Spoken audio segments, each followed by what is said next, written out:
एक प्रकार के केक को बनाने के लिए 200 ग्राम आटा और 25 ग्राम वसा की आवश्यकता है। वसा मतलब तेल।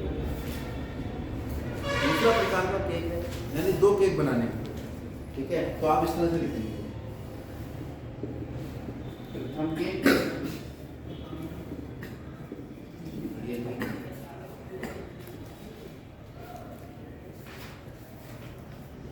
और इनमें एक आटा है और एक वसा है। आटा है और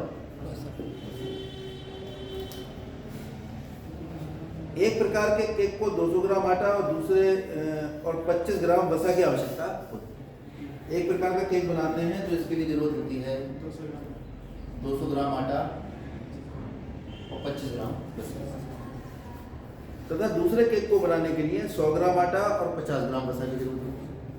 दूसरा केक बनाएंगे, कितनी जरूरत है उसको? 100 ग्राम आटा और 50 ग्राम वसा। केकों की अधिकतम संख्या हमें बतानी है जितनी हम इनसे बना सकते हैं, जो 5 किलो आटे और 1 किलो वसा से बच सके। ये आई उपलब्धता। किसकी उपलब्धता है? आटे। आटा कितना उपलब्ध है? 5 केजी या 5000 ग्राम। और वसा कितनी उपलब्ध है हमारे पास? 1 किलो, यानी 1000 ग्राम। ये उपलब्धता है। इस तरह से आपकी चार्ट बनाकर तैयार, यानी हमने इसको व्यवस्थित रूप में लिख लिया। पूरा सवाल हमारा इस टेबल से बिल्कुल क्लियर हो रहा है कि भाई पहला केक बनाना है और 200 ग्राम आटा और 25 ग्राम वसा की जरूरत है। दूसरा केक बनाना है 100 ग्राम आटा 25 ग्राम वसा की जरूरत है। कुल जो आटा है हमारे पास उसकी उपलब्धता 5000 है, 5 किलो ही आटा। इससे केक बनाने हैं तो कितने केक आप बनाएंगे? पहले वाले कितने बनाएंगे, दूसरे वाले कितने बनाएंगे, ठीक है, जिससे आपका क्या चीज़ का अधिकतम और न्यूनतम करना है। यह मान लिया है कि केकों को बनाने में अन्य पदार्थों की कोई कमी नहीं रही। तो केकों की अधिकतम संख्या हमें निकालनी दोनों की, और इस प्रकार निकालनी है कि यह मान लिया गया है कि केकों को बनाने में अन्य पदार्थों की कोई भी कमी नहीं रही। अन्य पदार्थ जो केक के बनाने में चीनी पड़ेगी उसमें या और भी चीज़ें डलेगी, उनकी कोई कमी नहीं है। लेकिन आटा 5 ही किलो है और वसा हमारे पास 100 ग्राम, यानी 1000। तो माना प्रथम प्रकार के केकों की संख्या x तथा द्वितीय प्रकार के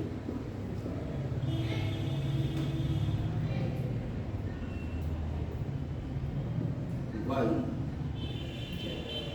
बनाई जाती है।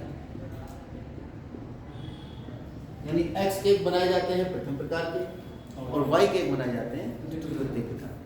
तो हमारे पास कुल केकों की कितनी संख्या है? कितनी है? ये तो बताया ही नहीं है। x केक ये हैं और y केक दूसरे वाले, तो कुल केकों की संख्या निकले, है ना। इन केकों की संख्या को हम कह देंगे। इसी का हमें क्या करना है? अधिकतमीकरण।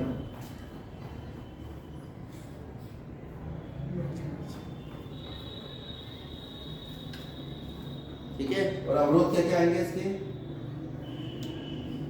अवरोध की जगह व्यवरोध लिख लीजिए। किताब में व्यवरोध शब्द का प्रयोग किया है। व्यवरोध क्या क्या आएंगे? ऐसे होता है ना, व्यवरोध यहाँ से आएंगे भाई केकों की संख्या 0 या 0 से बड़ी होगी और दूसरे वाले केकों की संख्या भी 0 या 0 से बड़ी होगी। कोई दिक्कत तो नहीं। ये वाले कितने केक बन रहे हैं? x। और ये कितने केक बन रहे हैं? ये तो सारा एक केक का हिसाब किताब है ना। एक केक के लिए अगर हम 200 ग्राम आटा लगाएंगे तो x केकों के लिए कितना लगाएंगे? 200। बाई के को के लिए द्वितीय प्रकार के बाई के बन रहे हैं, एक केक के लिए कितने रुपए लग रहे हैं, बाई केक के लिए कितने लगेंगे और उपलब्धता कितनी है, ये हमेशा कम रहेगा। अगले वाले पे आ जाओ, बसा एक केक के लिए 25 ग्राम बसा का प्रयोग करें, तो एक्स केकों के लिए कितना प्रयोग होगा, 25x प्लस 50y कम रहेगा, इससे ये हमारे पास वेव। इनको आप ग्राफ में लगाओगे और अधिकतमीकरण न्यूनतमीकरण वाला सिस्टम आप चालू कर देंगे, वो निकल आए। कर लोगे इतना काम है, करके दिखा दो, एक करके दिखा देता हूँ, बाकी के मैं भी ग्राफ बना के आपको इसका पूरा सवाल करके दिखा देता हूँ, बाकी के मैं यहाँ बना के छोड़ दूंगा, आप घर से कल जो है उनका अधिकतम और न्यूनतम मान निकाल के लाए। सबसे इसके बाद लिखेंगे हम वेव रोधों के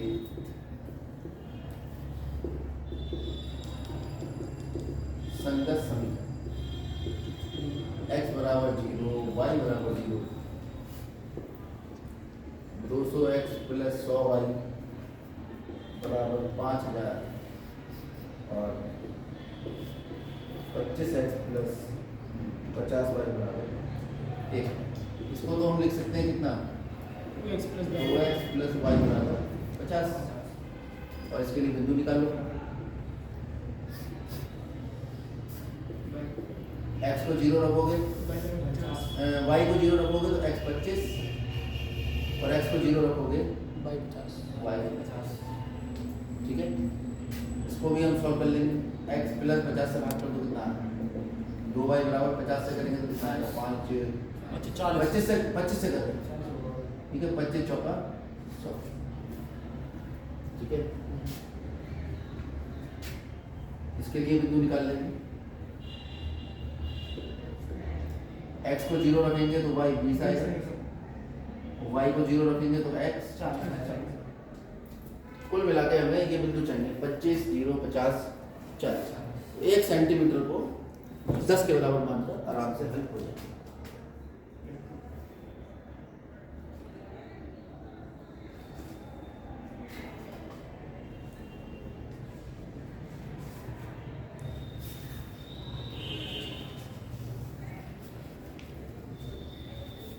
बहुत आराम से करना है, कोई जल्दबाजी नहीं।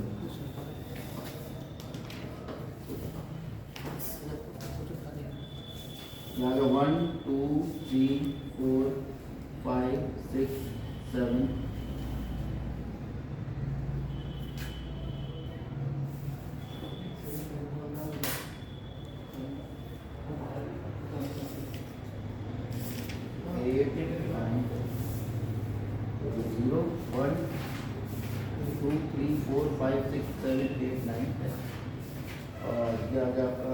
वाई एक्स पे कितना लेना है मुझे, 50 तक लेना, तो 1 2 3 4 5 हो गया 10 20 30 40 50, या 10 20 30 40 50, आगे भी जरूरत पड़ेगी तो ले लेंगे।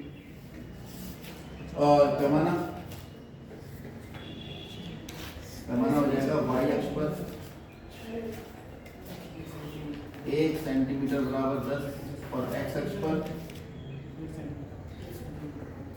1 सेंटीमीटर। ये तो मिनिमम काम है जो आपको हर सवाल में करनी है, अक्ष बनानी है और जो हमारे पास डेटा है उसके अकॉर्डिंग एक्स और वाई अक्ष पे हमें ले लेना है, ठीक है। ये आपका एक्स अक्ष हो गया, बता दो यहाँ पर। तो पहला तो एक्स बराबर 0, वाई बराबर 0, एक्स बराबर 0 वाई अक्ष और वाई बराबर 0 एक्स अक्ष। किस 25, 0 तो 20 और 30 के बीच में होगा 25, क्यों, कॉमा 0 यही होगा, 0,50 याद है, 0,50 दोनों को मिला दीजिए।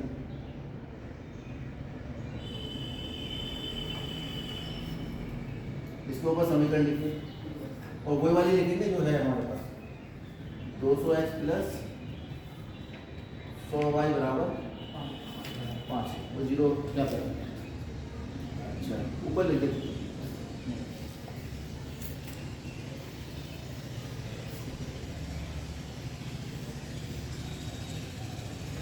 दूसरी समीकरण है 0,20 40,0।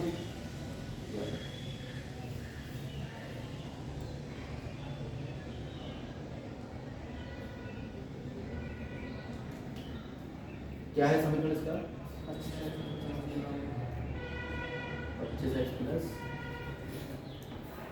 50y बराबर 25x प्लस 50y बराबर 1000।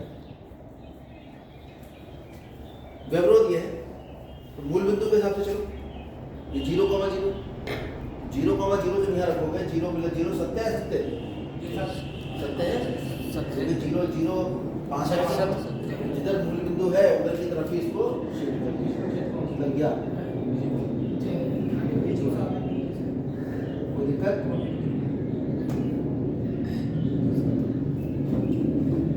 दूसरा है यहाँ 0 0।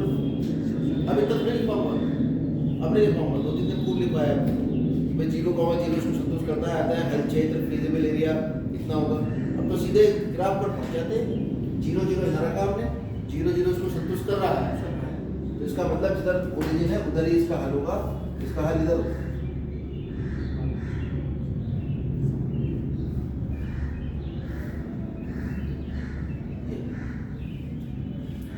अब दोनों का कॉमन क्षेत्र साफ साफ दिखाई दे रहा है। ये आप कहोगे ये भी है और ये भी है और ये भी, तो मैं आपको इसका जवाब ये दूंगा कि x 0 है, बड़ा है 0 से, और y बड़ा है 0 से।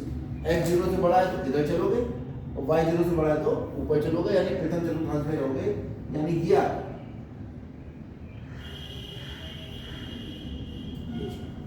हुआ a b c और ये था, ठीक है।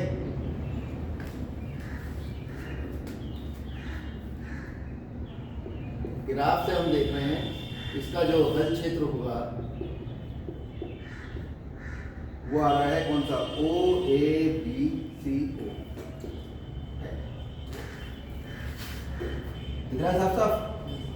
अब इनके बाउंड्री पॉइंट निकालो, पता है?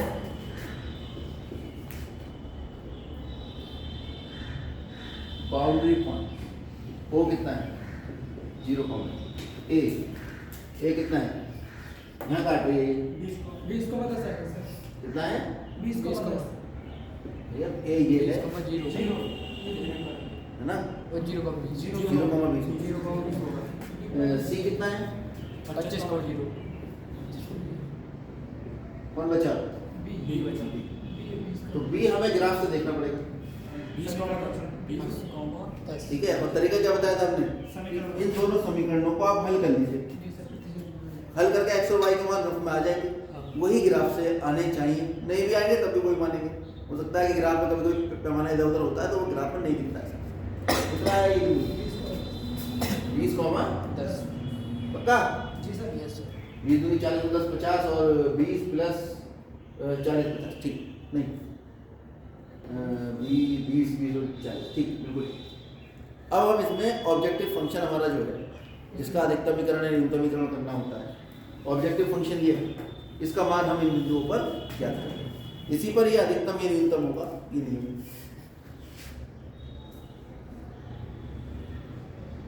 z बराबर हमारे पास है x प्लस, पहले बिंदु 0,0 के लिए z बराबर 0, बिंदु 0,20 के लिए देखो z बराबर 0 प्लस 20 कितना आ गया 20, फिर 25,0 के लिए देखो z बराबर 25 प्लस 0, 25 के एक बनेंगे, फिर है 20,10 30 30, ये है अधिकतम, ठीक है। अधिकतम के कितने होंगे? 30 होंगे, जिसमें से प्रथम प्रकार के 20 और द्वितीय प्रकार के 10।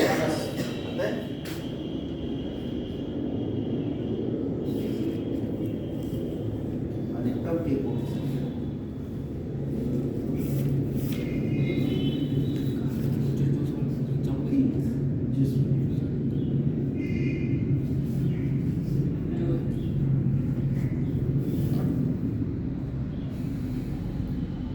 प्रथम प्रकार के केक 20 तथा द्वितीय प्रकार के